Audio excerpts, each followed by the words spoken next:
Hello everyone. तो कैसे हैं आप सभी लोग। आज हम आपके लिए लेकर आए हैं बिहार एसआई प्रीलिम्स के लिए प्रैक्टिस सेट 11। अगर आपने इससे पहले के बाकी 10 सेट्स को नहीं देखा तो जाकर के जरूर देखिएगा। प्लेलिस्ट में आपको लिंक मिल जाएगा या फिर इस वीडियो के नीचे डिस्क्रिप्शन को भी चेक कर सकते हैं। जैसा कि हम जानते हैं कि हमारा जो एग्ज़ाम शेड्यूल किया गया वो 14 फरवरी को शेड्यूल किया गया। अब डेट आगे बढ़ता है, उसमें अब कोई कुछ कर नहीं सकते, लेकिन हम ये मान करके चलते हैं कि 14 फरवरी हमारा टारगेट है। क्लियर। तो जो भी यहाँ पे आपको 100 क्वेश्चंस का फुल लेंथ सेट प्रोवाइड कराया जा रहा है, आप इस फुल सेट को पूरा एंड तक सॉल्व कीजिए और नीचे कमेंट्स करके बताइए कि आपने कितना स्कोर किया। साथ ही मैं आपको बता दूं कि इस पूरे सेट में मैंने आपके डिमांड के ऊपर 5 मैथ्स भी इंक्लूड किया। ठीक है, मैथ्स का क्वेश्चन भी प्रीवियस क्वेश्चंस में देखे गए थे, तो हो सकता है कि इस बार भी पूछा जा सकता है, इसलिए हम लोगों ने 5 क्वेश्चन इसमें इंक्लूड किया है मैथ्स का। तो इस वीडियो को एंड तक देखिए और जो भी आपकी स्कोरिंग रहती है नीचे कमेंट्स करके बताया करें, और साथ ही साथ वीडियो अच्छी लगती है तो लाइक और शेयर ज़रूर करें। तो चलिए शुरू करते हैं। तो सबसे पहला क्वेश्चन हमारा ये बनता है कि किस सिंधु कालीन स्थल से एक ईंट पर बिल्ली का पीछा करते हुए कुत्ते के पंजे के निशान मिले हैं। सही आंसर हो जाता है ऑप्शन सी, चंदहुदड़ो। मैं आपको बता दूं कि चंदहुदड़ो जो है वो पाकिस्तान के सिंध प्रांत में स्थित है और ये किसके लिए प्रसिद्ध था, तो मनकों के खोज के लिए ये काफ़ी चर्चा में रहा था, ध्यान रखेंगे। और क्वेश्चंस ये पूछा जाता है कि चंदहुदड़ो के खोजकर्ता कौन थे, तो गोपाल मुजुमदार, आप इनको याद रखेंगे, गोपाल मुजुमदार याद रखेगा। चलिए सेकेंड क्वेश्चन का राइट आंसर बताइए। जी बिल्कुल, सबसे पहले बात कर लेते हैं कि इस प्रैक्टिस सेट का सेफ स्कोर क्या है। देखिए, जनरल के लिए 70 मार्क्स, बीसी कैटेगरीज के लिए 68, एससी कैटेगरी के लिए 63 और एसटी कैटेगरी के लिए 65। अगर आप इस प्रैक्टिस सेट में इसके अराउंड मार्क्स को अचीव कर लेते हैं तो मान करके चलिए कि आपकी प्रिपरेशन काफ़ी अच्छे तरीके से चल रही है। तब तक आज वीडियो को लाइक कर दीजिए और साथ साथ चैनल को सब्सक्राइब नहीं कर रखा है तो चैनल को सब्सक्राइब करके नोटिफिकेशन बिल को ऑन रखिए। यहाँ पर आपको रेगुलर प्रैक्टिस सेट प्रोवाइड कराया जा रहा है। तो चलिए आगे की तरफ बढ़ते हैं कि ऋग्वेद का कौन सा मंडल पूर्णतः सोम को समर्पित है। ऋग्वेद का कौन सा मंडल जो पूर्णतः सोम को समर्पित है, तो सही आंसर हो जाता है ऑप्शन हम सी को टिक करेंगे, 9वां मंडल। अच्छा, इससे पहले मैंने आपको जो वीडियो बनाया था उसमें आपको बताया था कि जो ऋग्वेद है इसमें दूसरे मंडल से लेकर के 7वें मंडल, ठीक है, दूसरे से लेकर के 7वें मंडल को हम लोग वंश मंडल के नाम से जानते हैं, ये भी आपको याद रखना है। ठीक है, वंश मंडल कहा जाता है दूसरे से 7वें मंडल को। क्वेश्चन नंबर 3 क्या है, किसी देश का आर्थिक विकास किस पर निर्भर है। किसी देश का आर्थिक विकास किस पर निर्भर है, तो सही आंसर हो जाता है ऑप्शन डी, उपयुक्त सभी प्राकृतिक संसाधन, बाजार का आकार, पूंजी निर्माण। ठीक है, इन सभी पे निर्भर करता है, ऑप्शन डी को टिक करेंगे। क्वेश्चन नंबर 4, किस इतिहासकार ने अकबर द्वारा प्रतिपादित दीन ए इलाही को एक धर्म कहा। क्या होगा इस क्वेश्चन का करेक्ट आंसर। तो देखिए, मैं आपको बता दूं कि अकबर के दीन-ए इलाही को धर्म कहा था अबुल फजल ने, ऑप्शन ए को टिक करेंगे। अच्छा, ये क्वेश्चन पूछा जा सकता है कि अकबर ने दीन-ए इलाही को स्टार्ट कब किया था, तो याद रखेंगे 1582 में। ठीक है, ऑप्शन फिलहाल हम ऑप्शन ए को टिक करेंगे। अबुल फजल जो है, जो अकबर का, इनके बारे में, अकबर के बारे में इन्होंने लिखा था अकबरनामा में, जिनको हम लोग कह सकते हैं कि अबुल फजल ने इसके रचयिता थे अकबरनामा के। ठीक है, इस चीज़ को आप याद रखिएगा। अच्छा, ये क्वेश्चन पूछा जा सकता है कि दीन इलाही को सर्वप्रथम जो कि स्वीकार किसने किया था, तो बिरबल ने स्वीकार किया था, जिनका वास्तविक नाम की बात करें तो महेश दास था, ये याद रखिएगा। चलिए नेक्स्ट क्वेश्चन ये कह रहा है कि निम्नलिखित में से कौन एक तिलहनी फसल है। निम्नलिखित में से कौन एक तिलहनी फसल है, तो सही आंसर हो जाता है ऑप्शन बी, सूर्यमुखी। यहाँ पे तिलहनी फसल होगा। तिलहनी फसल के अंतर्गत कह सकते हैं कि सूर्यमुखी, सरसों, राई ये सभी आते हैं। जबकि अगर हम बात करें कि अरहर, मटर, चना, मसूर आदि ये सभी जो कि दलहनी फसलें होती हैं। ठीक है, दलहनी फसलें होती हैं। चलिए नेक्स्ट क्वेश्चन देखिए। अगला प्रश्न ये बनता है कि किस राज्य सरकार ने मुख्यमंत्री स्वरोजगार योजना की शुरुआत की है। किस राज्य की सरकार ने मुख्यमंत्री स्वरोजगार योजना की शुरुआत की गई है, तो ये स्टार्ट की गई थी उत्तराखंड के सरकार के द्वारा, ऑप्शन हम ए को टिक करेंगे। नेक्स्ट क्वेश्चन का राइट आंसर क्या होना चाहिए कि किस राज्य केंद्र शासित प्रदेश ने भारत की अपनी तरह की पहली वृक्ष प्रत्यारोपण पॉलिसी को मंजूरी दी है। देखिए, इस क्वेश्चन का राइट आंसर हमारा हो जाता है ऑप्शन डी, दिल्ली। मैंने आपको बताया था कि हाल ही में मैंने आपको जो कल का वीकली करंट अफेयर्स बताया था उसमें मैंने आपको एक चीज़ बताया था कि जस्ट मैं अपलोड करने वाला हूँ जो कि करंट अफेयर्स जनवरी से लेकर के दिसंबर तक, ठीक है, जो कि आने वाले सभी एग्जाम्स के लिए काफ़ी ये हेल्पफुल होगा। जनवरी से दिसंबर 2020 के सभी मोस्ट इंपॉर्टेंट क्वेश्चंस होंगे और इसको हम लोग 2 से 3 पार्ट में करेंगे, ठीक है। मैं कोशिश ये कर रहा हूँ कि 200 क्वेश्चंस एक सेट में किया जाए, ठीक है। 200 क्वेश्चंस एक सेट में, करीब 600 से 700 क्वेश्चंस मैं आपके साथ प्रोवाइड कराऊंगा, जो कि बहुत अच्छे क्वेश्चंस होंगे, आने वाले एग्जाम्स में आपका हेल्प करेगा, ठीक है। तो हमारे साथ आप बने रहिए, चैनल को सब्सक्राइब करके रखिए। चलिए, इस क्वेश्चन का राइट आंसर बताइए क्या होगा कि इस समय भारत का सबसे बड़ा वस्त्र उद्योग केंद्र कौन सा है? इस समय भारत का सबसे बड़ा वस्त्र उद्योग केंद्र कौन सा है? तो राइट आंसर हो जाएगा ऑप्शन ए, अहमदाबाद। मैं आपको बता दूं कि गुजरात के अहमदाबाद नगर में देश के सबसे अधिक सूती वस्त्रों के कारखाने हैं, करीब 72, ठीक है, 72 कारखाने हैं। जबकि आपको पता है कि मुंबई को वस्त्रों की राजधानी कहा जाता है। यहाँ पर कारखानों की संख्या जो है मुंबई में अगर हम बात करें तो 63 है, अधिक अहमदाबाद में है। ऑप्शन हम ए को टिक करेंगे। क्लियर? चलिए, नेक्स्ट क्वेश्चन ये कह रहा है कि निम्नलिखित में से कौन सा एक ग्लोब पर वृत्त नहीं है? कौन सा एक ग्लोब पर वृत्त नहीं है? तो देखिए, ग्लोब पर वृत्त कौन बनाता है? हम कह सकते हैं कि जो अक्षांश रेखाएं होती है वो बृहद वृत्त बनाते हैं। आप सबसे बड़ा वृत्त क्या होता है? अगर ग्लोब पर हम बात करें, सबसे बड़ा जो वृत्त बनाता है वो कौन सा होता है? इक्वेटर, ठीक है, 0 डिग्री जो हमारा अक्षांश होता है वो सबसे लंबा वृत्त बनाता है। लेकिन क्वेश्चंस में पूछा है कि ग्लोब पर वृत्त नहीं है, तो मुख्य देशांतर जो रेखा है ये कहाँ से गुजरता है? 0 डिग्री जो हमारा है, कह सकते हैं कि लंदन के ग्रीनविच से होकर के गुजरता है। मुख्य देशांतर रेखा ये वृत्त के निर्माण नहीं करता है। ऑप्शन हम बी को टिक करेंगे, ठीक है, ध्यान रखिएगा। नेक्स्ट क्वेश्चन बनता है कि निम्नलिखित में से कौन सा एक लवण सागर में सर्वाधिक मात्रा में पाया जाता है? सागर में सर्वाधिक मात्रा में पाया जाता है और वो है सोडियम क्लोराइड, NaCl, ठीक है, NaCl। नेक्स्ट क्वेश्चन, किसने महात्मा गांधी की 151वीं जयंती पर 151वीं जयंती के अवसर पर बापू द अनफॉरगेटेबल शीर्षक से कॉफ़ी टेबल बुक लॉन्च की थी? तो ध्यान रखिएगा, बापू द अनफॉरगेटेबल शीर्षक से कॉफ़ी टेबल बुक लॉन्च की गई थी, किसके द्वारा? मनीष सिसोदिया के द्वारा। ऑप्शन सी बिल्कुल सही आंसर हो जाता है। नेक्स्ट क्वेश्चन का राइट आंसर, वर्ष 2020 के लिए फिजिक्स नोबेल पुरस्कार की घोषणा की गई थी। निम्नलिखित में से किसे इस वर्ष का पुरस्कार नहीं मिला है? तो बताइए कि नोबेल प्राइज़ की बात की जा रही है फिजिक्स के क्षेत्र में, भौतिकी 2020 में किन लोगों को मिला था, लेकिन इनमें से वो कौन है जिनको वो पुरस्कार नहीं दिया गया? तो सही आंसर यहाँ पे हो जाएगा ऑप्शन डी, जिम पेबल्स। जो आप यहाँ पे देख रहे हैं जिम पेबल्स, इनको 2019 में नोबेल प्राइज़ दिया गया था फिजिक्स के क्षेत्र में। लेकिन बाकी लोगों के नाम आपको याद रखना है, रोजर पेनरोज, रेनहार्ड जेंजेल और एंड्रिया घेस। ये तीनों जो लोग हैं इनको फिजिक्स के क्षेत्र 2020 में नोबेल प्राइज़ दिया गया, ठीक है। तो ये काफ़ी इंपॉर्टेंट क्वेश्चन बन सकता है, याद रखिएगा। नेक्स्ट प्रश्न बनता है कि बंगाल प्रांत का विभाजन किस वायसराय के काल में किया गया था? बंगाल का विभाजन कब हुआ था? 1905। और 1905 के समय किसका समय था? 1899 से लेकर के 1905 तक जो थे लॉर्ड कर्जन थे, ठीक है, लॉर्ड कर्जन। ऑप्शन सी को टिक करेंगे। चलिए, अगला प्रश्न बनता है, कालागढ़ बांध किस नदी पर बना हुआ है?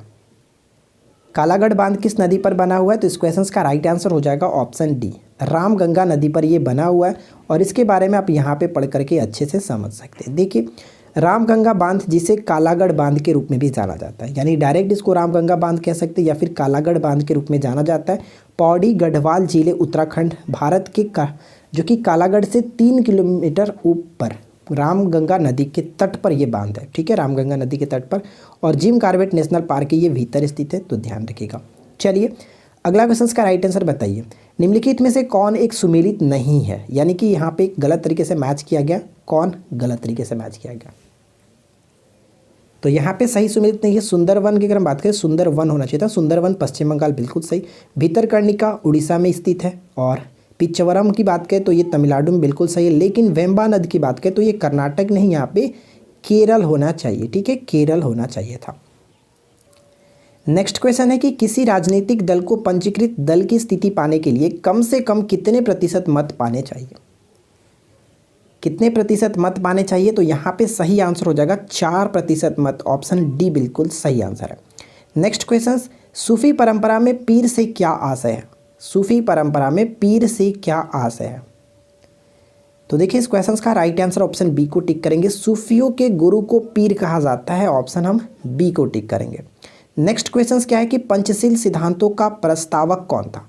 पंचशील सिद्धांतों के प्रस्तावक कौन था? तो देखिए पंचशील के सिद्धांतों के प्रस्तावक के रूप में पंडित जवाहरलाल नेहरू को जाना जाता है और इनसे जुड़ी जो भी पॉइंट्स हैं यहाँ पे मैंने लिख रखा, आप इसको पढ़ करके समझ सकते हैं। मानव कल्याण तथा विश्व शांति के आदर्शों की स्थापना के लिए विभिन्न राजनीतिक, सामाजिक तथा आर्थिक व्यवस्था वाले देशों में पारस्परिक सहयोग के लिए 5 आधारभूत सिद्धांत, जिन्हें पंचसूत्र या फिर पंचशील कहते हैं। इसके अंतर्गत 5 सिद्धांत निहित है और 5 सिद्धांतों को आप पढ़ सकते हैं। कभी कभी क्या होता है, पूछा जाता है कि निम्नलिखित में से कौन पंचशील सिद्धांत के अंतर्गत नहीं आता है, तो आप इनको पढ़ करके याद रख सकते हैं। ठीक है। अच्छा, क्वेश्चन अगर पूछ ले कि पंचशील समझौता कब हुआ था, तो ये भी याद रखेंगे 1954 में हुआ था। ठीक है, 1954 में। नेक्स्ट क्वेश्चन का राइट आंसर क्या होना चाहिए कि निम्नलिखित में से किसको किसी कोशिका में अचल संपत्ति माना जाता है। अचल संपत्ति किसे माना जाता है, और वो है न्यूक्लिक अम्ल। ऑप्शन बी राइट आंसर होगा। नेक्स्ट क्वेश्चन, दीन इलाही बनाने का मूल उद्देश्य था। दीन इलाही जो है बनाने का मूल उद्देश्य क्या था? अकबर ने इसको स्टार्ट किया था 1582 ईस्वी में, मैंने आपको बताया था। तो इसका मूल उद्देश्य ये था विश्व बंधुत्व। ऑप्शन ए सही आंसर होगा। नेक्स्ट क्वेश्चन, उस खाद्य फसल का नाम बताइए जो भारत में सबसे अधिक उपज होती है। क्या होगा राइट आंसर? उस खाद्य फसल का नाम बताइए जो भारत में सबसे अधिक उपज होती है। तो सही आंसर हो जाता है ऑप्शन डी, यानी कि चावल। ठीक है, चावल। नेक्स्ट क्वेश्चन, निम्नलिखित में से कौन सी नियुक्ति भारत के राष्ट्रपति के अधिकार में नहीं है? बताइए कि निम्नलिखित में से किन की नियुक्ति जो भारत के राष्ट्रपति के अधिकार में नहीं आता है। तो आपको पता होगा, अगर हम बात करें कि लोकसभा के अध्यक्ष, आर्टिकल 93 क्या कहता है? आर्टिकल 93 में ये बात कही गई है कि लोकसभा के अध्यक्ष जो होते हैं, कहने का मतलब ये हुआ कि लोकसभा का जो सदस्य, टोटल सदस्य हुए, वो अपनी पहली बैठक में ही अपने सदस्यों में से ही, सदस्यगण में से ही एक अध्यक्ष और एक उपाध्यक्ष को चुन लेते हैं। ठीक है, चयनित करते हैं। तो यहाँ पे ये राष्ट्रपति के अधिकार में नहीं होता है, वो खुद अपने सदस्यों में से खुद ही किसी एक को अध्यक्ष और एक उपाध्यक्ष चुनते हैं। तो यहाँ पे राइट आंसर होगा लोकसभा के अध्यक्ष का अधिकार राष्ट्रपति के अधिकार में नहीं है। नेक्स्ट प्रश्न ये कह रहा है कि भारत म्यांमार सितवे पोर्ट का संचालन करने के लिए सहमत हो गए। भारत ने सितवे पोर्ट का निर्माण किस वर्ष किया था? ये क्वेश्चंस काफ़ी इंपॉर्टेंट हो सकता है, ध्यान रखेंगे। देखिए, सितवे पोर्ट का संचालन भारत और म्यांमार दोनों संयुक्त रूप से कह सकते हैं कर रहे हैं। और ये सितवे पोर्ट का निर्माण कब हुआ था? तो यहाँ पे राइट आंसर हो जाएगा ऑप्शन सी, 2017 में इसका निर्माण किया गया था। ठीक है, चलिए नेक्स्ट क्वेश्चन का राइट आंसर क्या होगा? पूरी तरह से सौर ऊर्जा से संचालित होने वाला पहला हवाई अड्डा कौन सा है? पूरी तरह से सौर ऊर्जा से संचालित होने वाला पहला हवाई अड्डा कौन सा है? तो देखिए, मैं आपको बता दूं कि हैदराबाद हवाई अड्डा जो है वो पूरी तरह से ऊर्जा से संचालित होने वाला पहला हवाई अड्डा बन चुका है। ऑप्शन सी राइट आंसर होगा।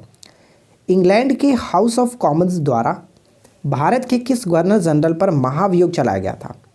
बताइए, ये क्वेश्चन भी इंपॉर्टेंट है।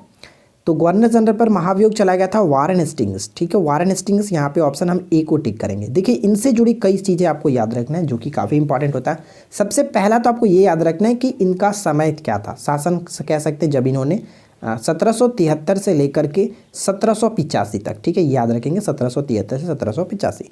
और इनके समय में कई महत्वपूर्ण घटनाएं घटी, जैसे ये पहला कह सकते हैं कि भारत के प्रथम वास्तविक गवर्नर जनरल ये कहे जाते हैं वारेन हेस्टिंग्स। ठीक है, 1781, ये ध्यान रखेंगे, 1781 में इन्होंने कलकत्ता में मुस्लिम शिक्षा के विकास के लिए जो कि मदरसा स्थापित करा था। और ध्यान रखेंगे गीता का अंग्रेजी में अनुवाद सर्वप्रथम इन्हीं के समय में हुआ था, चार्ल्स विल्किंस ने किया था। और जो कि रॉबर्ट क्लाइव के द्वारा स्टार्ट किया गया बंगाल में द्वैत शासन जो प्रणाली था, इन्होंने समाप्त किया था। बंगाल में द्वैत शासन प्रणाली को इन्होंने समाप्त किया था। तो ये जो कि महत्वपूर्ण घटनाएं थी इनके समय की, आप इनको याद रखिएगा। चलिए नेक्स्ट क्वेश्चन का राइट आंसर क्या होना चाहिए? गलसुआ या इनको मम्स कह सकते हैं, एक वायरल रोग है जो सूजन पैदा करता है।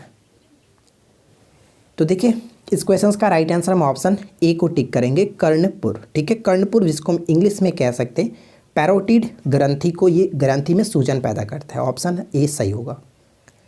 नेक्स्ट वन है कि 1417 में बहमनी राज्य का दौरा करने वाला यात्री कौन था? 1417 में बहमनी राज्य का दौरा करने वाला वो यात्री कौन था? तो यहाँ पे ऑप्शन हम सी को टिक करेंगे, निकितिन। ऑप्शन सी बिल्कुल सही आंसर है। नेक्स्ट क्वेश्चन, हमारे देश के निम्नलिखित राज्यों में से किस राज्य में वनों का सर्वाधिक क्षेत्र है? देखिए, ये जो क्वेश्चंस पूछा गया, इसके लिए मैं आपको एक रिकमेंड करूँगा कि हमारी एक वीडियो आप जाकर के देख लीजिएगा। वन स्थिति रिपोर्ट 2019 जो आई थी, उसको आप देख लीजिएगा, कंप्लीट जानकारी आपको मिल जाएगी वन क्षेत्र से संबंधित। बहुत इंपॉर्टेंट टॉपिक यहाँ पे बन सकता है इस एग्जाम्स के पॉइंट ऑफ व्यू से, तो जा करके आप ज़रूर देखें, ठीक है। और ये जो रिपोर्ट आती है हर 2 वर्ष पे आती है, तो इसलिए ये 2019 का है, तो 2020 में नहीं आएगा, 2021 में आएगा। तो हो सकता है कि इस एग्जाम्स में डेफिनेटली यहाँ से क्वेश्चंस बन सकते हैं। तो जा करके आप हमारी इस वीडियो को देख लीजिएगा। लिंक मैं पूरी कोशिश करूँगा कि इस वीडियो के नीचे डिस्क्रिप्शन में दे दें, ठीक है। तो चलिए इससे जुड़ी कुछ पॉइंट्स मैं आपके साथ शेयर कर लेता हूँ। देखिए, सबसे पहले बात करते हैं कि जो वन स्थिति रिपोर्ट 2019 आई थी, तो ये कौन सी रिपोर्ट थी? तो ये 16वीं रिपोर्ट इस बार आई थी। 2019 की रिपोर्ट 16वीं रिपोर्ट थी, ठीक है, 16वीं रिपोर्ट थी।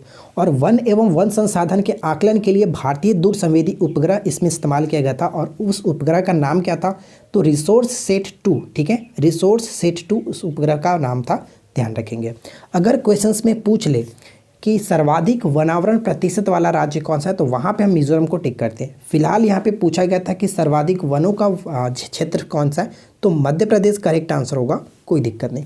लेकिन क्वेश्चंस में प्रतिशत पूछता तो वहाँ पे हम मिजोरम को टिक करते हैं, याद रखेंगे, ठीक है। चलिए, अगला प्रश्न ये कह रहा है कि भारतीय संविधान स्पष्ट रूप से प्रेस की स्वतंत्रता की व्यवस्था नहीं करता है, परंतु यह स्वतंत्रता अंतर्निहित है किस अनुच्छेद में? तो ये अनुच्छेद निहित है अनुच्छेद 19 के फर्स्ट के क में। मैं आपको बता दूं कि संविधान के अनुच्छेद 19 के क के अंतर्गत अगर हम बात करें तो इसमें क्या वर्णित है कि सभी नागरिकों को वाक स्वतंत्रता यानी कि बोलने की स्वतंत्रता और अभिव्यक्ति स्वतंत्रता का अधिकार होगा, और प्रेस की स्वतंत्रता का अधिकार भी इसी के अंतर्गत आता है। तो ये बहुत इंपॉर्टेंट क्वेश्चन बन सकता है, ठीक है। चलिए, नेक्स्ट क्वेश्चन का राइट आंसर क्या होना चाहिए कि भारत में लोकसभा का जो स्पीकर होता है, अध्यक्ष होता है, क्या होता है? अगर आपने ऊपर की वीडियो को ध्यान से समझा होगा, मैंने आपको क्वेश्चन नंबर 22 में बताया था, क्लियर। तो अगर उसके बारे में आपने अच्छे से सुना होगा तो यहाँ पे आपका क्लियर हो जाएगा। भारत में लोकसभा का जो अध्यक्ष होता है, वो मैंने आपको क्या बताया था कि आर्टिकल 93 के तहत क्या होता है कि अपने सदस्यों में से किसी एक को अध्यक्ष और एक उपाध्यक्ष को चुना जाता है, यानी कि चयनित किया जाता है। ऑप्शन हम बी को टिक करेंगे, चयनित किया जाता है।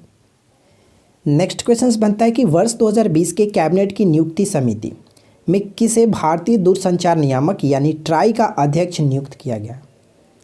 तो ट्राई के अध्यक्ष के रूप में किसे नियुक्त किया गया? तो बी.डी. बघेला, यहाँ पे ऑप्शन डी बिल्कुल सही आंसर होगा। गिरीश चंद्र मुर्मू वर्तमान में कौन है? तो गिरीश चंद्र मुर्मू वर्तमान में नियंत्रक एवं महालेखा परीक्षक के पद पर नियुक्त है। प्रदीप कुमार जोशी की बात करें तो ये यूपीएससी के अध्यक्ष हैं वर्तमान में, इसको भी आप याद रखेंगे। साथ ही साथ एन के सिंह कौन है? तो 15वें वित्त आयोग के ये अध्यक्ष हैं। ये इंपॉर्टेंट पॉइंट बन सकता है, याद रखिएगा, ठीक है, 15वें वित्त आयोग के अध्यक्ष हैं। चलिए, नेक्स्ट क्वेश्चन का राइट आंसर बताइए। महाराष्ट्र सरकार द्वारा 2020-21 के लिए लता मंगेशकर पुरस्कार से किससे सम्मानित किया है? लता मंगेशकर पुरस्कार काफ़ी इंपॉर्टेंट पॉइंट है, ध्यान रखेंगे। तो 2020-21 के लिए महाराष्ट्र सरकार ने किसे दिया है? तो उषा मंगेशकर को दिया है, ऑप्शन बी करेक्ट आंसर हो जाता है। नेक्स्ट क्वेश्चन बनता है कि डीआरडीओ ने पिनाका मिसाइल का उत्पादन शुरू किया। पिनाका मिसाइल क्या है? पिनाका जो मिसाइल है वो क्या है? तो यहाँ पे सही आंसर हो जाता है option B, multi rocket launcher, ठीक है, मल्टीपल रॉकेट लॉन्चर है, ऑप्शन बी को टिक करेंगे, ध्यान रखेंगे। चलिए, और डीआरडीओ से संबंधित हाल ही में एक बात पूछा जा सकता है कि डीआरडीओ की स्थापना वर्ष क्या होती है? तो 1958, 1 जनवरी, ठीक है, 1 जनवरी 1958 को इसकी स्थापना की गई थी। नेक्स्ट क्वेश्चन का करेक्ट आंसर बताइए कि भारत में सूफीवाद का संस्थापक कौन था? भारत में सूफीवाद का संस्थापक कौन था? तो ख्वाजा मोइनुद्दीन चिश्ती जो है, इनको माना जाता है कि भारत में सूफीवाद के संस्थापक के रूप में, ऑप्शन सी को टिक करेंगे। अगला प्रश्न ये कह रहा है कि विक्रमशिला विश्वविद्यालय की संस्थापक था। विक्रमशिला विश्वविद्यालय की स्थापना किसने की थी? तो राइट आंसर होगा ऑप्शन डी, धर्मपाल, ठीक है, पाल वंश के शासक थे, और पाल वंश की स्थापना किसने की थी? गोपाल ने की थी, ये आपको याद रखना है।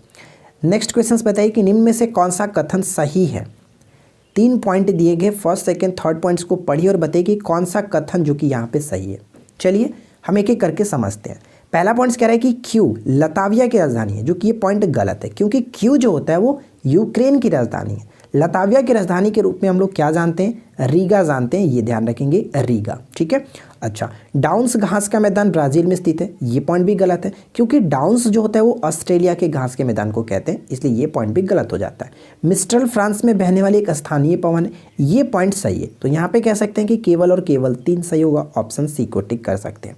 नेक्स्ट प्रश्न ये कह रहा है कि वायुमंडल के लंबवत तापन की प्रक्रिया को क्या कहा जाता है। ध्यान से क्वेश्चंस को अटेम्प्ट कीजिएगा कि वायुमंडल के लंबवत तापन की प्रक्रिया को क्या कहते हैं। तो यहाँ पे सही आंसर हो जाता है ऑप्शन बी, संवहन। देखिए इसके बारे में मैंने यहाँ पे छोटा सा नोट लिख रखा है, आप इसको पढ़ करके अच्छे से समझ सकते हैं।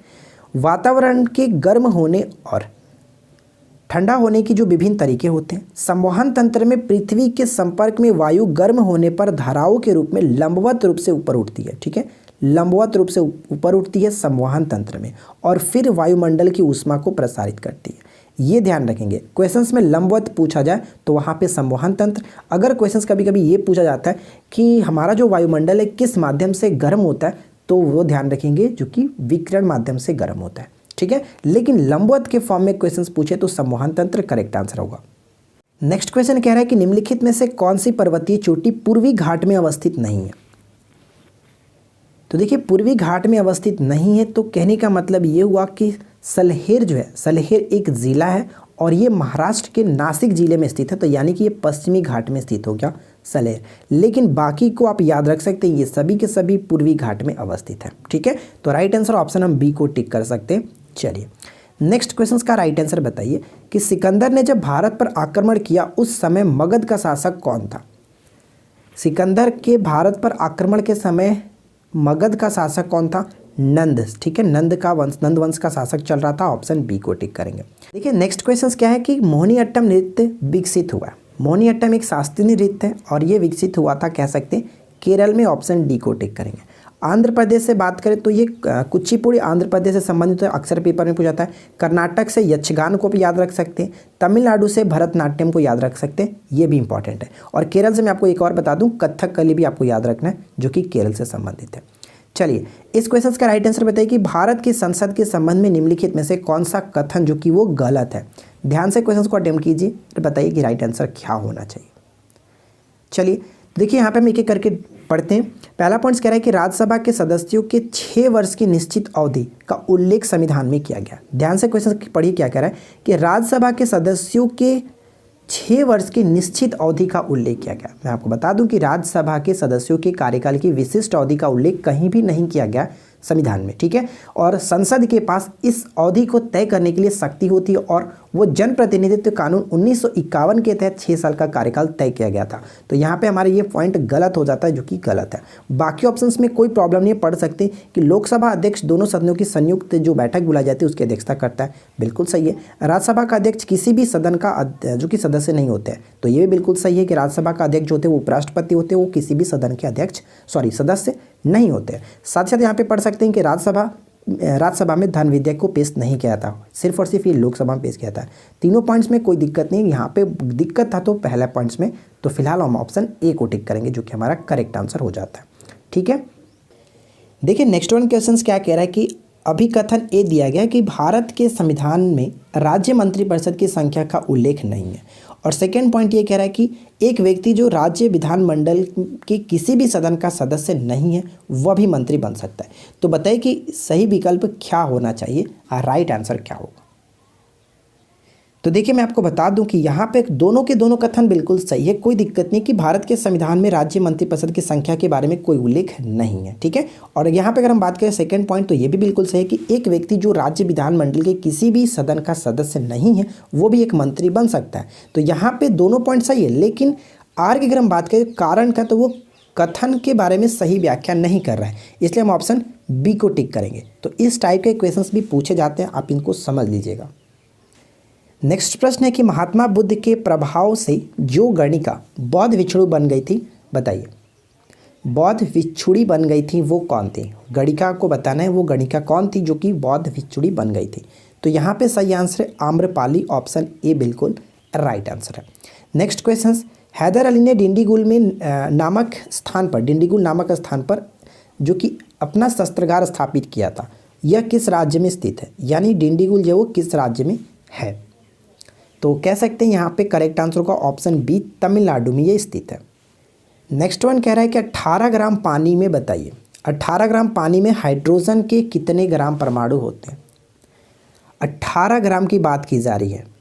तो देखिए अगर हम बात करें पानी की, तो पानी में क्या होता है H2O, ठीक है, H2O। H2O अगर हम तोड़े तो 1 गुणे 2 और ऑक्सीजन कितना होता है, ऑक्सीजन की अगर हम एटॉमिक नंबर बात करें तो 8, तो अगर हम द्रव्यमान देखें तो कितना हो जाएगा 16। ठीक है, तो कह सकते हैं कितना हुआ ना कि 2 ग्राम परमाणु, यानी हाइड्रोजन के 2 ग्राम परमाणु है। ऑप्शन हम यहाँ पे बी को टिक करेंगे, करेक्ट आंसर ऑप्शन बी सही आंसर हो जाता है। चलिए नेक्स्ट क्वेश्चन बताइए। अगला प्रश्न है कि ब्रायोफाइटा प्रकाश संश्लेषित तो होते हैं परंतु उनमें संवहनी उत्तक और वास्तविक जड़ें नहीं होती है। इस विशेषता के कारण वे निम्नलिखित में से किसके सदृश होते हैं? किसके सदृश होते हैं? शैवाल, यानी ऑप्शन सी बिल्कुल सही आंसर होगा। शैवाल में भी प्रकाश संश्लेषण होता है लेकिन उसमें भी यही कंडीशन होता है, इसलिए इसके सदृश होते हैं। ऑप्शन सी को टिक करेंगे।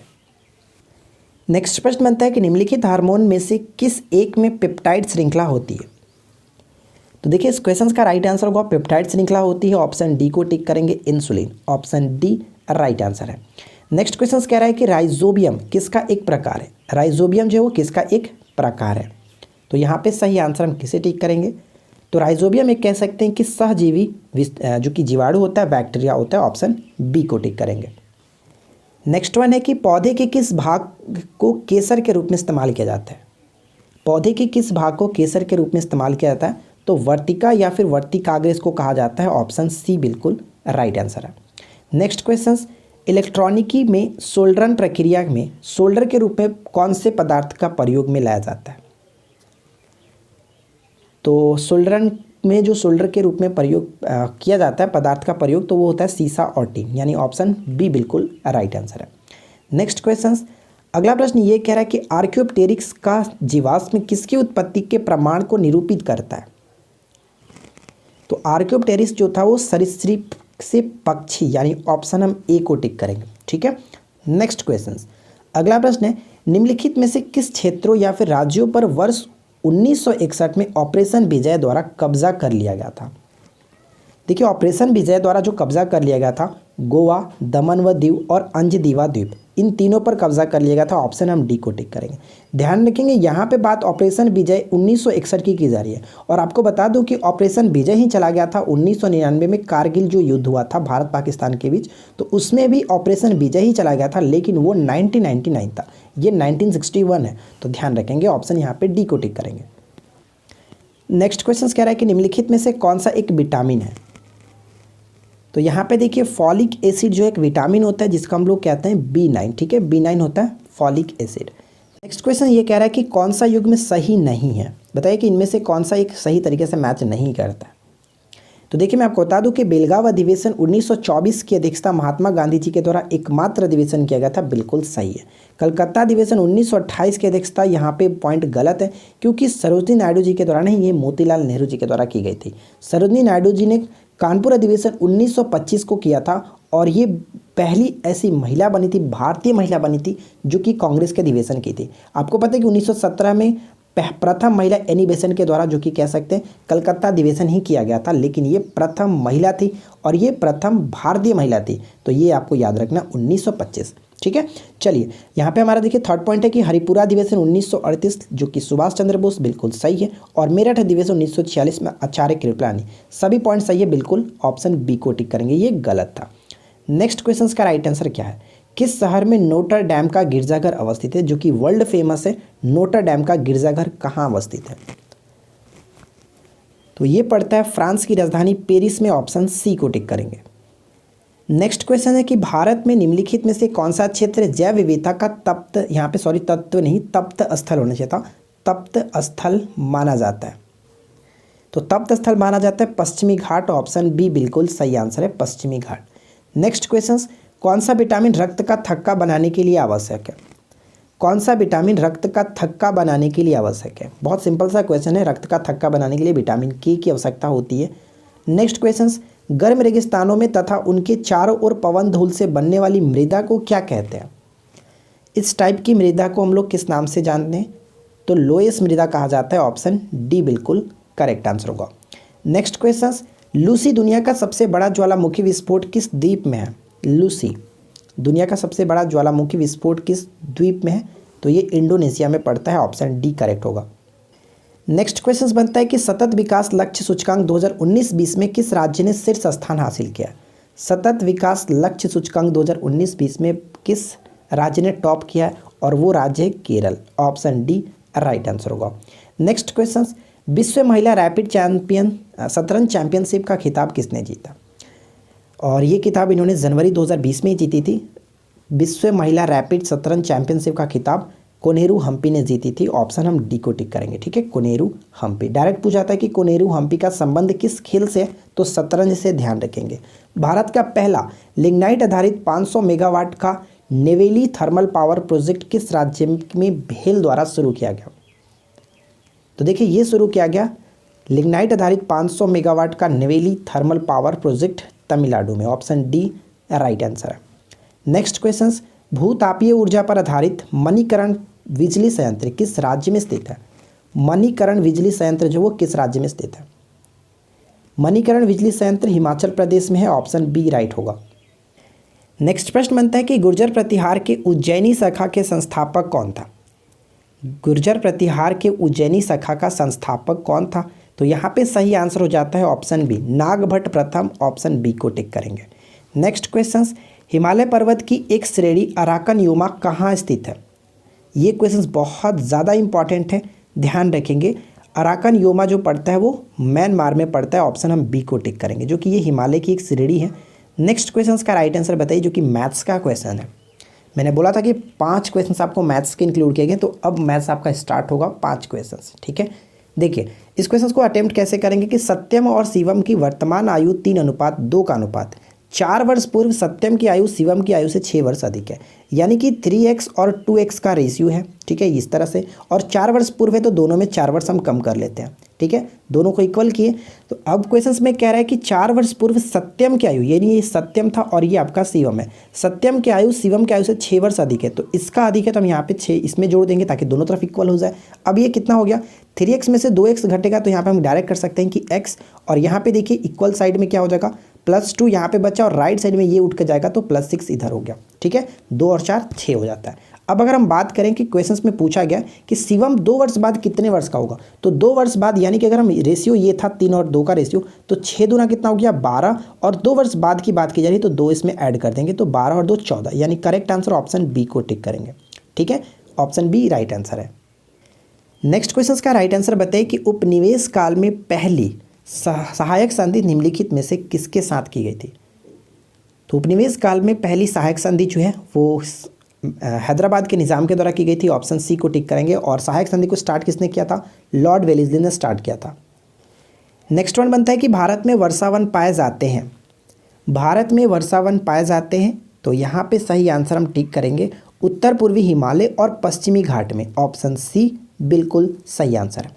नेक्स्ट क्वेश्चन, अगला प्रश्न कह रहा है कि डोलड्रम कटिबंध स्थित है। डोलड्रम कटिबंध स्थित है, बताइए।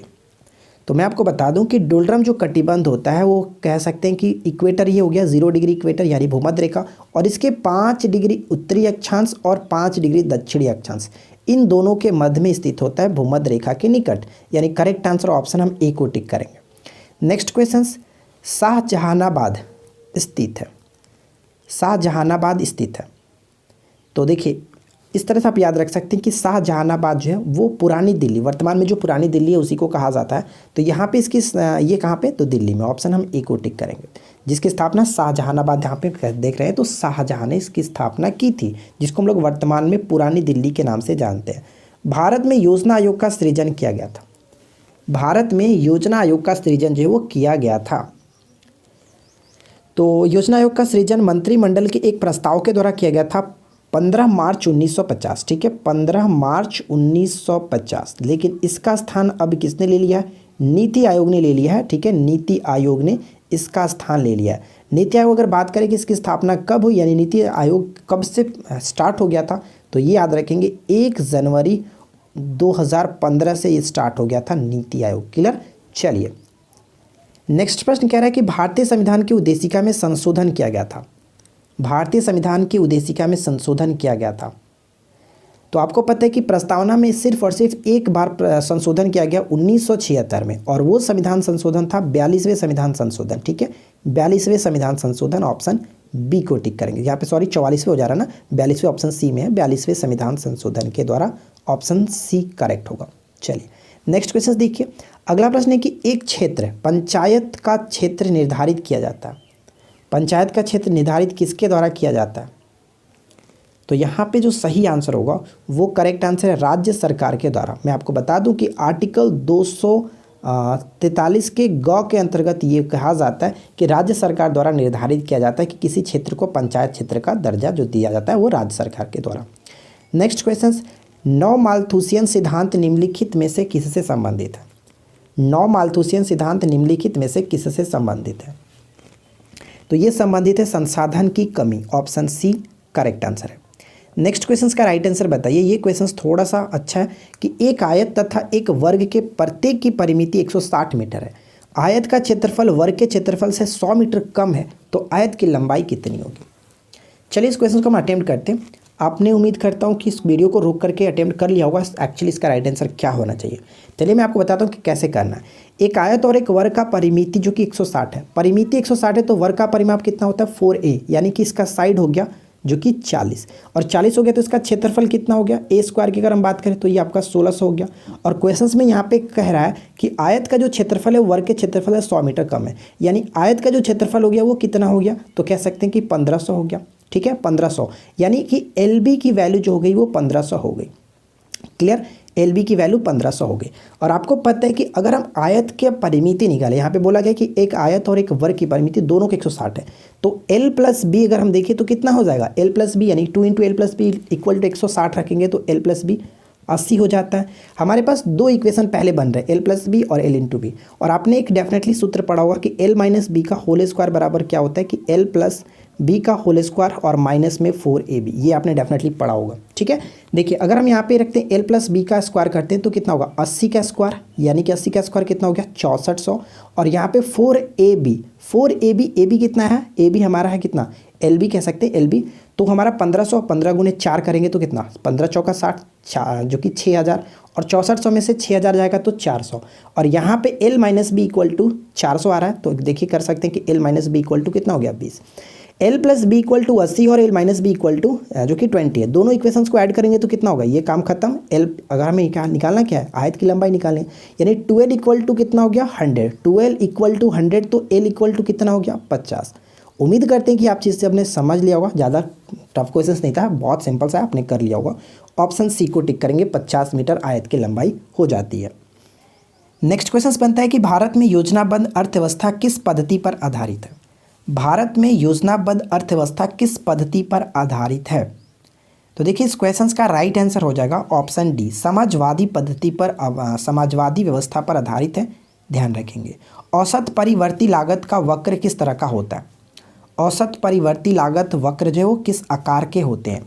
तो यू आकार के होते हैं, ऑप्शन ए सही आंसर होगा।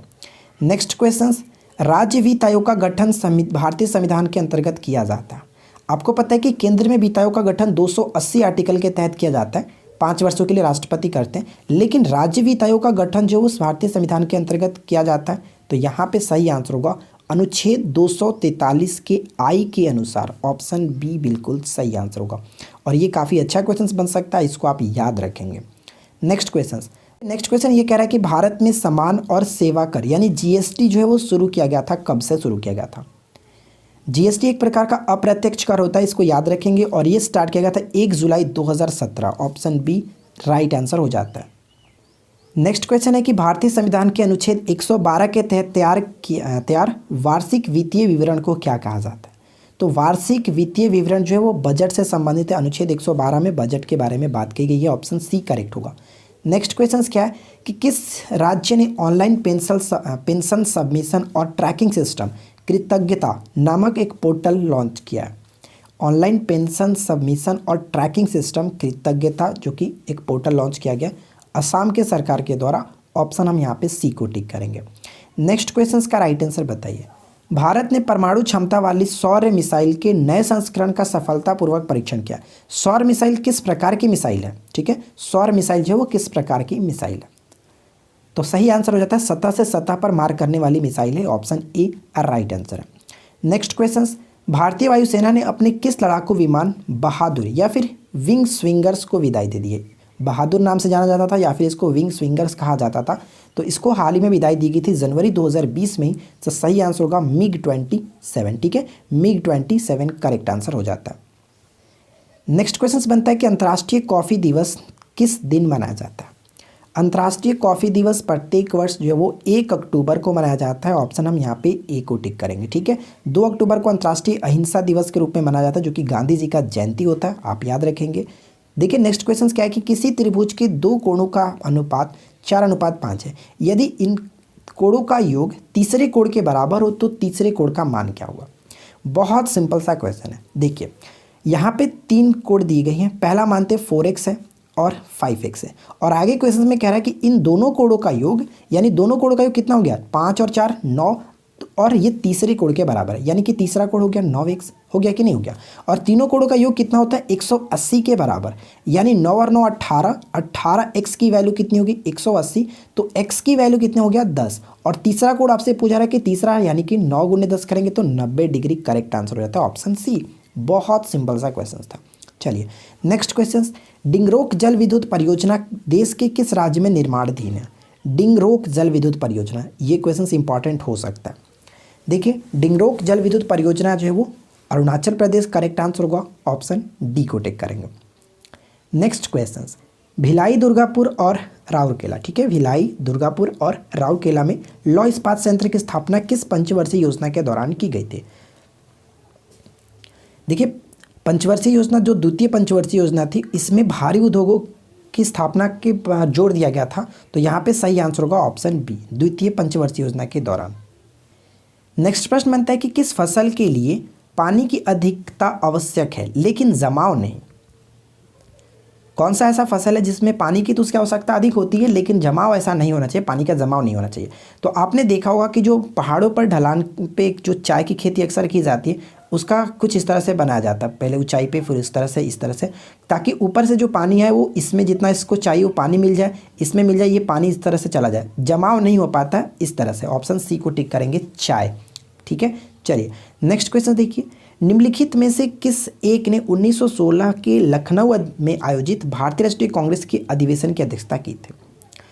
देखिए 1916 का जो लखनऊ अधिवेशन था ये काफ़ी चर्चा था, क्योंकि इसी में गरम दल और नरम दल का आपस में मिलाप हो गया था, और इसकी अध्यक्षता कर रहे थे अंबिका चरण मुजुमदार। ऑप्शन हम डी को टिक करेंगे। ठीक है, ऑप्शन डी राइट आंसर है।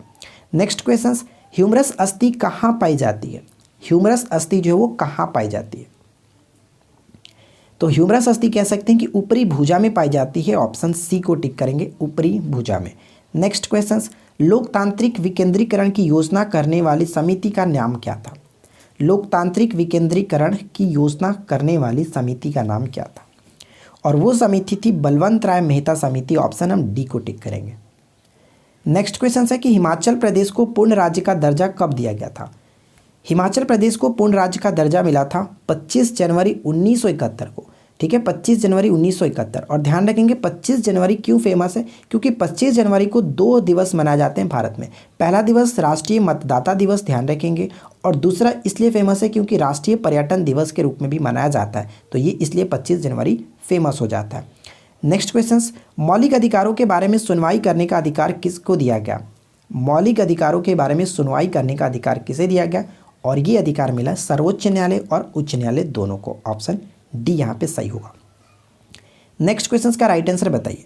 2 पाइप ए और बी क्रमशः 6 घंटे और 4 घंटे में एक टैंक भर सकते हैं यदि वे घंटों के वैकल्पिक रूप से यानी अल्टरनेट खोले जाते हैं, यानी पहले ए खोला जाता है उसके बाद बी खोला जाता है, उस तरह से अगर पाइप ए पहले खोला जाता है तो कितने घंटे में टैंक भर जाएगा।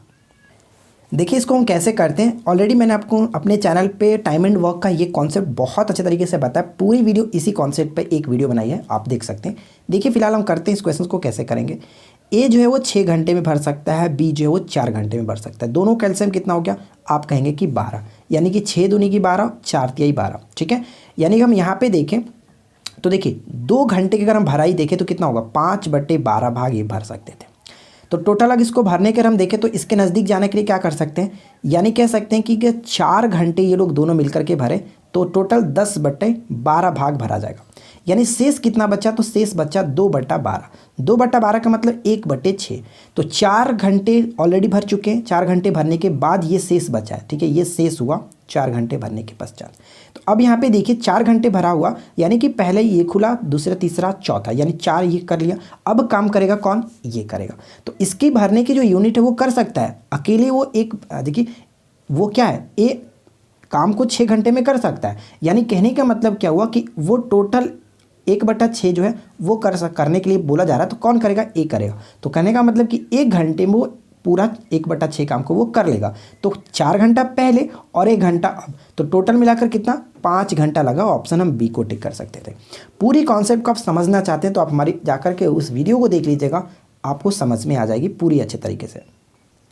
नेक्स्ट क्वेश्चन का राइट आंसर बताइए कि ग्लोबल हंगर इंडेक्स 2020 में भारत को 107 देशों में 94 स्थान प्राप्त हुआ रखा गया। पिछले साल इस रैंक में भारत को 117 देशों में से किस स्थान पर रखा गया था। ध्यान दीजिएगा कि वर्तमान में यानी 2020 में वर्तमान में 94 स्थान पर है 107 देशों में, लेकिन पिछले साल 2019 में भारत की रैंकिंग क्या थी, 117 देशों की सूची में, तो वो रैंकिंग था 102। ऑप्शन डी को टिक करेंगे। नेक्स्ट क्वेश्चन है कि गणित के क्षेत्र में दिया जाने वाला सर्वश्रेष्ठ एबल पुरस्कार 2020 किसे दिया गया। गणित के क्षेत्र का सबसे ये टॉप पुरस्कार माना जाता है एबेल पुरस्कार, 2020 किसे दिया गया। तो यहाँ पे सही आंसर होगा हिलेल फुटसेनबर्ग और ग्रेगरी मार्गोलिस। ऑप्शन डी को टिक करेंगे। क्लियर। पूछा जा सकता है कि हिलेल फुटसेनबर्ग जो कि किस देश के, तो ये इजराइल के हैं और ये रूस के हैं, तो ध्यान रखिएगा ये इजराइल और ये रूस। चलिए नेक्स्ट प्रश्न क्या कह रहा है कि स्वदेशी पत्र के संपादक थे। तो मैं आपको बता दूं कि स्वदेशी पत्र के संपादक के रूप में जाना जाता है फिरोज शाह मेहता। ऑप्शन ए को टिक करेंगे। नेक्स्ट क्वेश्चन का राइट आंसर बताइए कि क्या होगा। 4x + 5y = 83 दिया गया और 3x/2y = 21/22 दिया गया, और यहाँ पे हमसे पूछा रहा है कि y - x की वैल्यू क्या होगी। देखिए इस क्वेश्चन को कैसे करेंगे। चलिए अगर मैं यहाँ पे x और y की वैल्यू निकालूं, x/y तो क्या हो जाएगा, आप कहेंगे कि देखिए 7 21 ऊपर से ऊपर 7 और नीचे हमारा 11, इस तरह से, ठीक है। तो अगर हम x की वैल्यू देखें तो 7k कर सकते हैं और y की वैल्यू देखें तो 11k कर सकते हैं, ठीक है। इसको मैंने फ्रैक्शंस को तोड़ लिया अच्छे तरीके से।